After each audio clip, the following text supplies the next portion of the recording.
All right, what's up, guys? We are back again here with another weekly fishing report. I'm gonna check in with you guys and let you know what we've been doing the last week. A lot of the big news around town has been the bluefin tuna.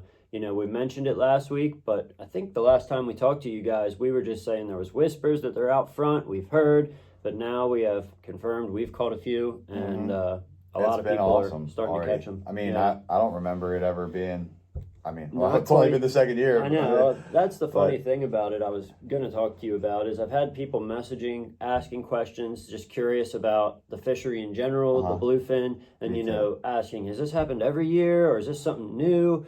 And I know what I've been told and our hypothesis, but it feels like this is the second year. Maybe there was those couple guys out unicorn hunting that would get lucky once in a while. I just don't think anybody, in my opinion, I differ a little bit. I just don't think anybody was looking, man. Exactly, me either. That's like right. I think they always come through there, but I think we've always heard from people locals that maybe 15, 20 years ago they had a run like this or whatever. I'm sure they had fish after that, but it probably got worse and worse every year. Less and less fish, more fish got killed because back then there was no limit. You kill as many as you want. More fish got killed, and I think that the stock just doesn't get renewed. I think that they get worn out, and then they're not there because there's none left. And that's just what I feel. I feel like they're recovering and they're doing awesome, and that's why there's a bunch of them. Yeah, and there's a few running theories, and you got the traditional. Oh, it gets cold, people start hunting, people go south.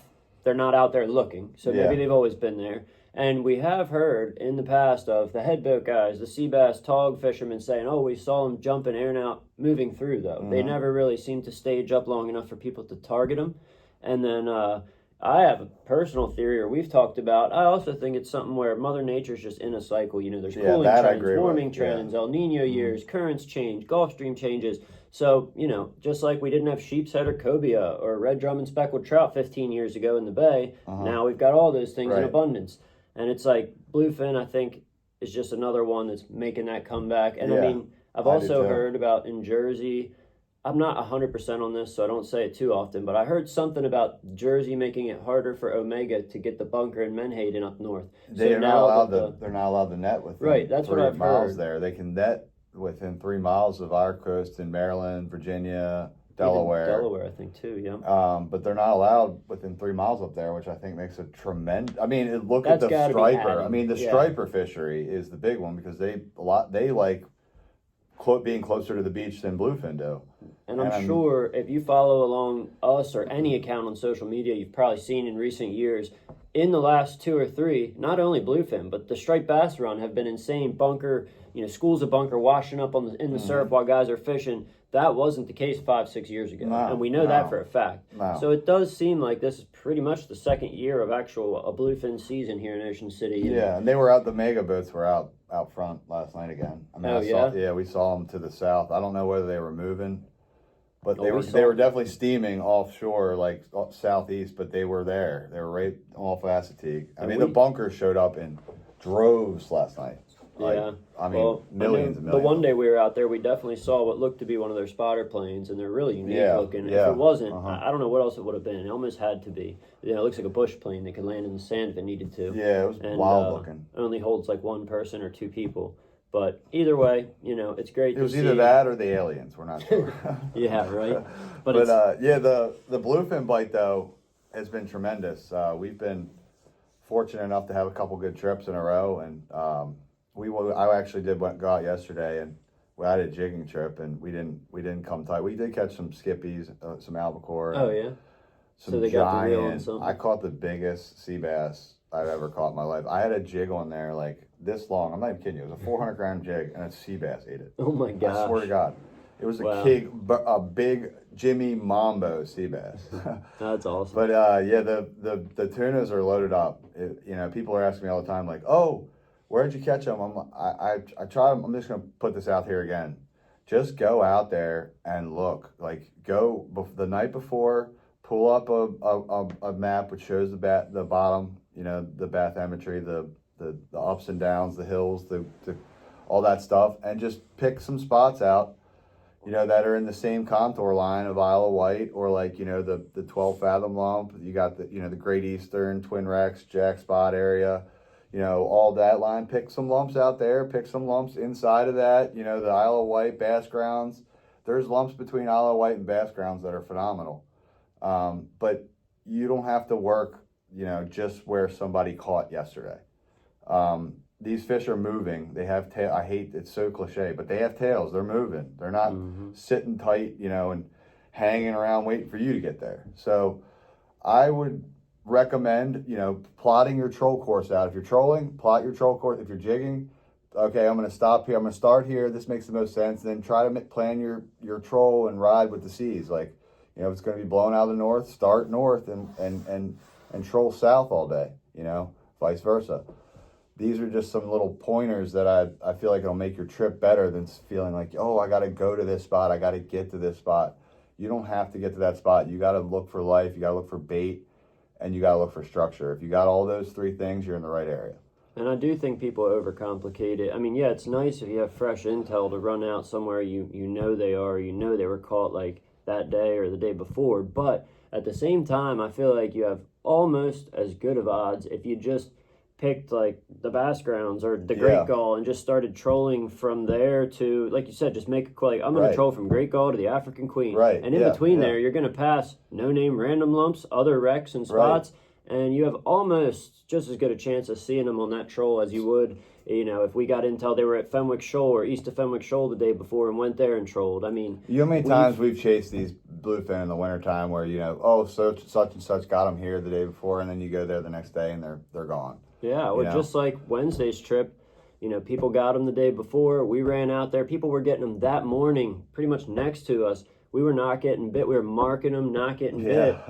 Waited it out. It was like, 3 o'clock in the afternoon. We're like, all right, set the GPS for home. Last pass over the lump. Sure enough, it came. So it's just that, you that and the so those are the things that we try to look at. Okay, we're going to, the tide, and then here are some lumps. Like Taylor and I will sit down, we'll look at the maps together, be like, all right, this is a good lump. We've never really hit this. It's on the same contour line as such and such. And we'll look at that and we'll say, here's what we're going to do, and here's the tide for that day. The tide is 9 a.m. We want to fish the tide change. So it's not about, fishing the last 2 hours of the incoming or such as, it's fishing that slack period. When the tide, just starting to change around, when you want to fish that slack tide for these bluefin, that's when they're eating. The bait's got to move. If you think about it logically, when the current's moving one way and bait's sitting somewhere to be protected, when the current switches, they're now exposed. They're not protected anymore. So you got to think about it like a fish, like, oh, I got to move now because I'm not safe here. And that's when those bluefin capitalize on these bait fish moving to different spots on the tides. And that's, not to say that they can't stack up in an area, but even so, like, perfect example, that was a Wednesday we went out, got the big one with our buddy Phil Knapp. He'll be on the podcast soon. And so then we went back out, and in the video coming later this week. But we went back out Saturday with a crew, and, we went to the same general area. We got that one and started off a little slow, super rough, but then right in the tide change, they did start to bite, but they were all in the underslot, 27 to 47, which was cool. It was fun. It was awesome the way they were hitting. A couple hit the short right behind the boat, which is always just awesome. Yeah. And getting to fight them on the Talicas instead of the 80s. And it was cool. It was awesome. Yeah. But just we were in the same area. And just 3 days before, every boat that caught was in that 60-inch class of fish. Big. I mean, and honestly, like, I was out there with the guys jigging yesterday in the same general area, and they were all over us getting caught. Yeah, so it's like, it can change. That's what I said to them yesterday. They're like, well, maybe we should. I'm like, dude, I believe that these fish are just moving. I wouldn't be surprised if the same fish that you just caught is now down off the coast of Virginia. You know what I mean? Like, right. I think these fish are moving through. There's a lot of them, and I think I think they'll come back north and spin around, but I think that they're just moving. They're moving around looking for bait and just keeping themselves busy in this mid-Atlantic area. So that's why the trolling, I think, is effective.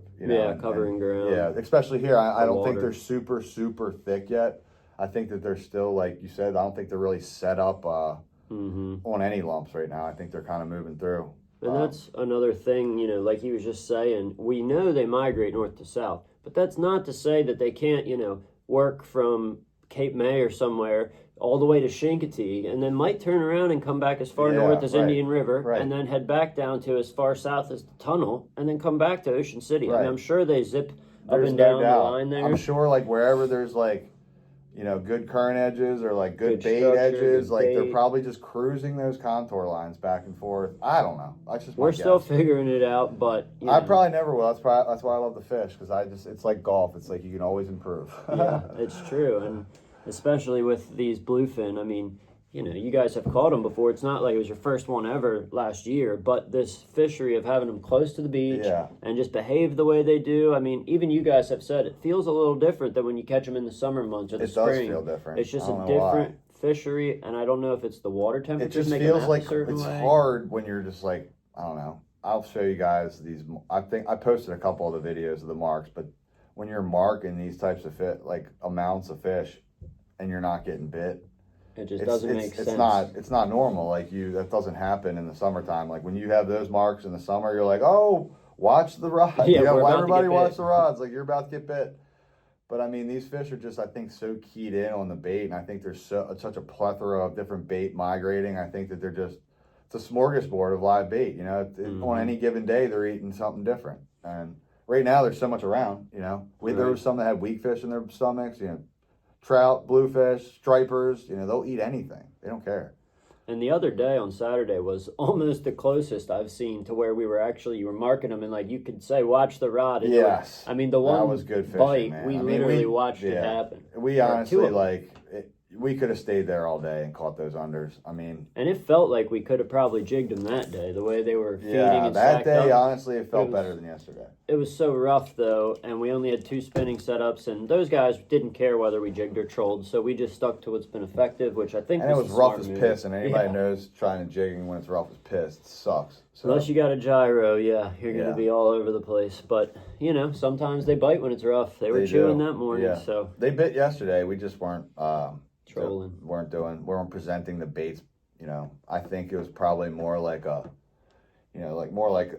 fish. I think they were feeding on mackerel and skippies heavy yesterday. So I think it was probably more like a horizontal bite, not so much like a jigging motion. Like they were probably looking for that action, just going straight through the water. Just I don't know. And we love jigging and throwing artificial as much as the next guy. I mean, we'd prefer that any day, but at the same time, we're going to do what's effective and gives us the best odds of catching what we're after. Especially, even the inshore, it's nice, but you're talking a lot more spending wise between fuel, bait, this, that, having a crew of guys. You can't do it alone. The last 2 trips were charters. Like I wanted the first trip, I wanted to give the people the best opportunity that didn't care how we caught them. The best opportunity. The next group did just strictly wanted to jig, so I didn't even care about trolling. I was just but it's not where I thought the fish were going to be. It's not like when we do these missions on foot and we can just about throw a metal spoon or whatever and we're stoked. It's like we're going out, we got this X amount of time,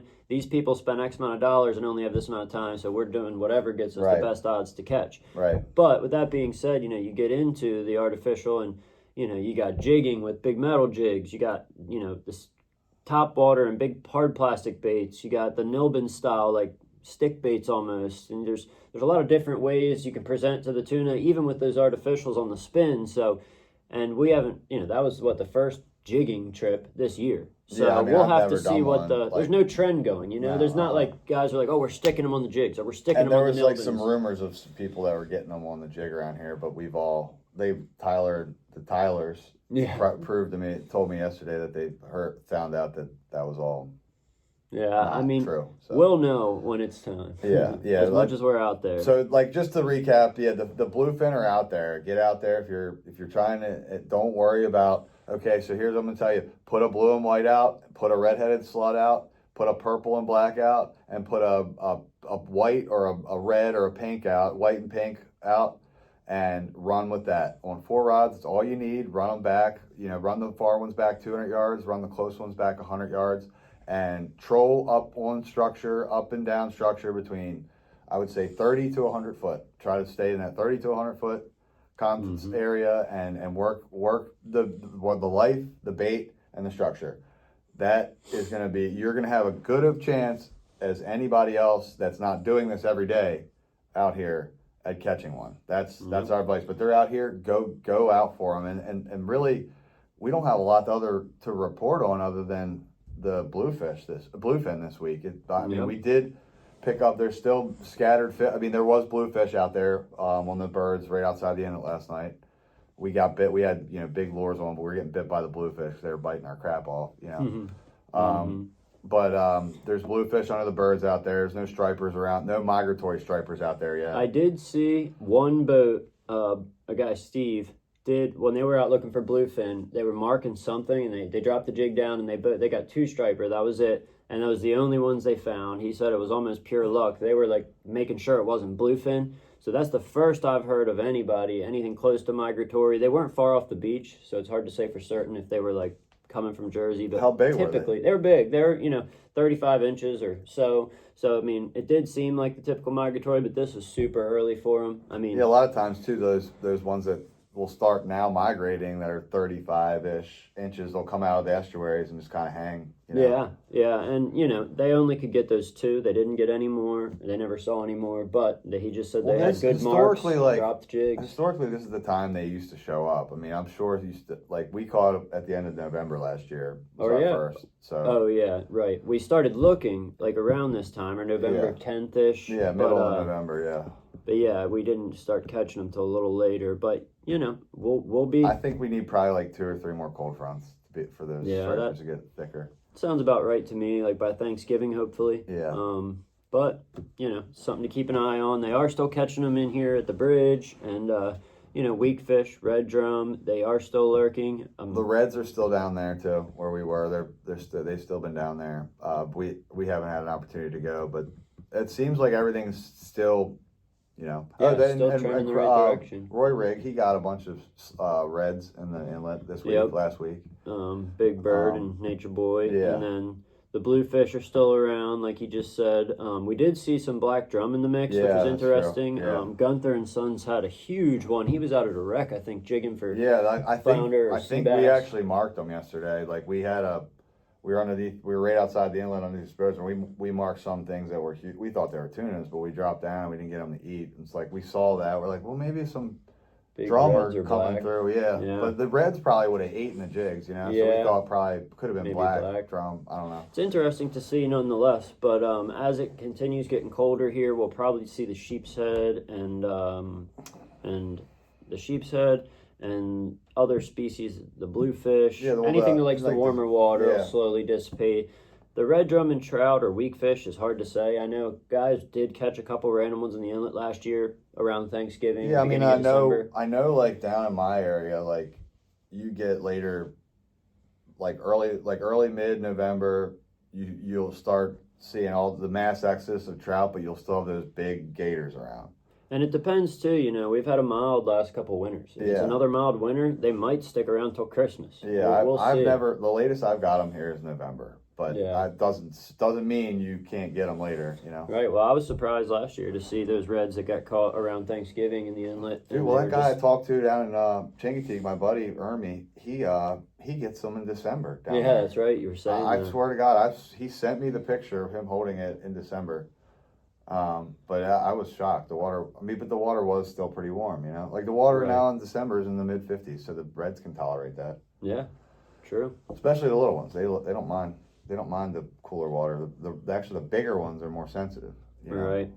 Well, we'll be keeping an eye on the weather this week. Hopefully, we'll be getting out a couple more times for the bluefin. Maybe do something inshore. Well, this week, I mean. This week. Phil's like. He's going away this week. He's like, don't burn yourself out before I get back. I'm like, dude, I'm not. I promise. Yeah, we're just getting started. The season's just kicking off. So stay tuned next week. Please, if you guys already haven't, like, share, subscribe this fishing report and our YouTube channel. Yep. We're gonna start doing these weekly video fishing reports. Tell us what you guys think. If you like it, if you'd rather see text or read it, or you'd rather see this, or we were even thinking the possibility, throwing the idea of going live. What time would work for you guys? So what would be the best in your guys' opinion? So just think about those things and let us know. But everybody who's watching, appreciate that you guys, your viewership, and look forward to talking to you guys next week. Yep. And after this, you can check out the Red Drum video is live on the channel. Yeah. And our Bluefin video will be coming later this week. Soon. It's done. We're just waiting to talk to a couple businesses for a sponsor. Yep. So it's all ready to go. And thanks, guys. Hit that subscribe button. We will see you next week. Thank you, guys. See ya.